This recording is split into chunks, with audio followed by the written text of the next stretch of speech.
We have always presented ourselves as being a nation of strength with strong arms, that when people are fleeing harm, we will embrace them. But look at what has happened with this administration. There are children who are fleeing murder capitals of the world.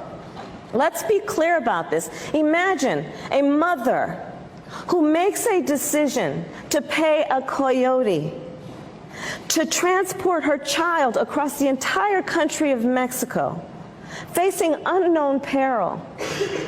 She does that because she believes for that child to stay where they are is worse. But what does this president do? He virtually looks at those children and says, go back to where you came from. What do we have in this president?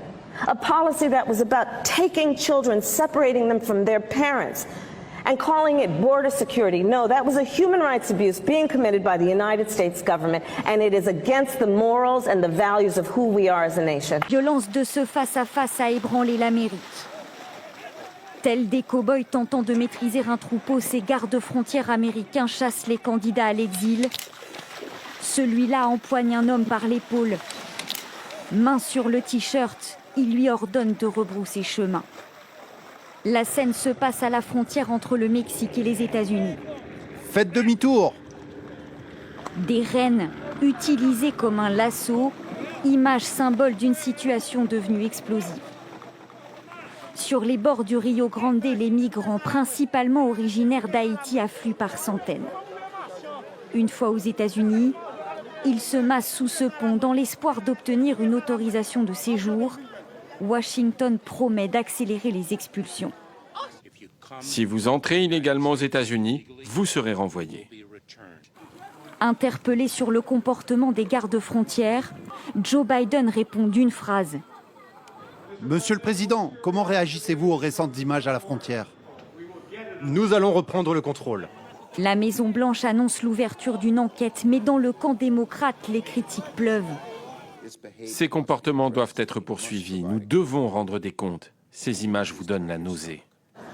Pour les républicains, Joe Biden récolte les fruits d'une politique migratoire qu'il juge laxiste. Il réclame plus de fermeté. Ils continuent à traverser le fleuve avec leur vie sur leurs épaules. La rangée de voitures au loin du gouverneur texan ne fait rien pour les dissuader. Rejetés partout et venant d'un pays exsangue, ces réfugiés sont devenus les damnés de la terre du XXIe siècle. Il serait environ 5000 Haïtiens à la frontière. La situation est sous contrôle, dit le département de la sécurité intérieure. Et désormais, les patrouilles à cheval sont interdites temporairement. Depuis dimanche, plus de 3000 personnes ont été acceptées dans le pays. Et en 4 jours, 1400 Haïtiens ont déjà été renvoyés en Haïti. Edith Everme vient d'être déportée. On nous a d'abord enchaînés en prison, dit-il, puis on nous a emmenés à l'aéroport, on nous a dit de ne pas résister. Il y avait plusieurs militaires à bord de l'avion. La question que je pose aux douaniers, dit-il, est-ce qu'ils ont du travail pour tous les Haïtiens qu'ils ont déportés? Kidnapping, prise d'otages, violence des gangs de rue, l'envoyé spécial américain Daniel Foote n'a pas mâché ses mots dans sa lettre de démission. Il écrit qu'il ne veut pas être associé à un gouvernement qui agit de façon inhumaine en renvoyant les Haïtiens dans un pays qui fait déjà face à une crise humanitaire. Le traitement des migrants haïtiens à la frontière du Mexique ravive les tensions raciales.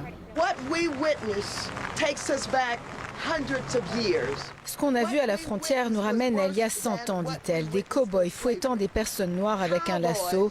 Ces réfugiés ne font que fuir la violence dans leur pays. À la frontière, Alléluia espère aider les siens. Né en Haïti, il vit aux États-Unis depuis 22 ans. Il a conduit 20 heures pour se rendre à la frontière pour apporter des sandwichs aux migrants de l'autre côté. Ma famille a fui Haïti il y a 20 ans, dit-il. J'ai bénéficié de cette migration. De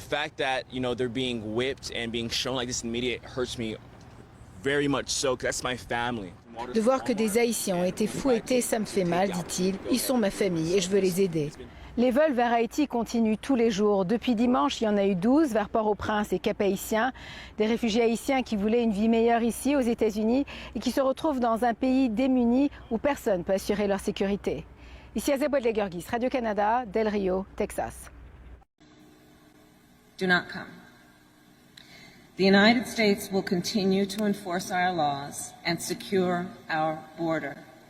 There are legal methods by which migration can and should occur. But we, as one of our priorities, will discourage illegal migration. And I believe if you come to our border, you will be turned back. So let's discourage our friends, our neighbors, our family members from embarking on what is otherwise an extremely dangerous journey.